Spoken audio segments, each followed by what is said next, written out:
இன்னைக்கு என்ன கிழமை? வெள்ளிக்கிழமை. சரியா? வெள்ளிக்கிழமை நம்ம என்ன பார்ப்போம்?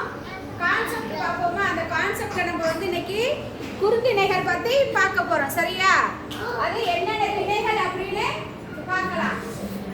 கம்பு, சோளம், கேழ்வரகு, சாமை, திணை, வரகு, குதிரைவாளி, இதெல்லாம் குறுந்திணைகள். சரியா?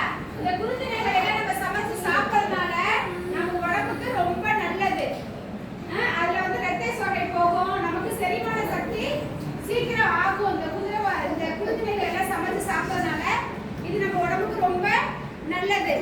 இந்த குறுந்திணைகளை நம்ம ஒவ்வொன்றையும் எப்படி எப்படி சமைக்கலாம் அப்படிங்கிறத பார்க்கலாம்.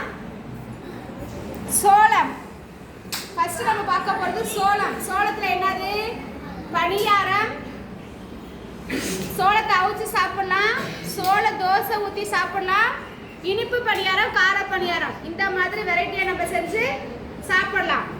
அடுத்து கேழ்வரகு.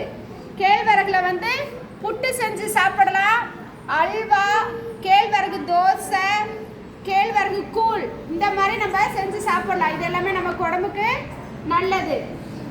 அடுத்து சாமை. சாமை பாயாசம், சாமையில லட்டு, சாமையில பொங்கல், இந்த மாதிரி நம்ம சமைச்சு சாப்பிடலாம். கம்பு, கம்பங்கூழ், கம்பு பாயாசம், கம்பு லட்டு, இந்த மாதிரி நம்ம சமைச்சு சாப்பிடலாம். குதிரைவாளி.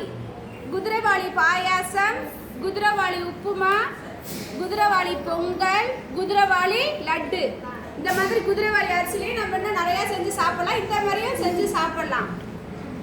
திணை.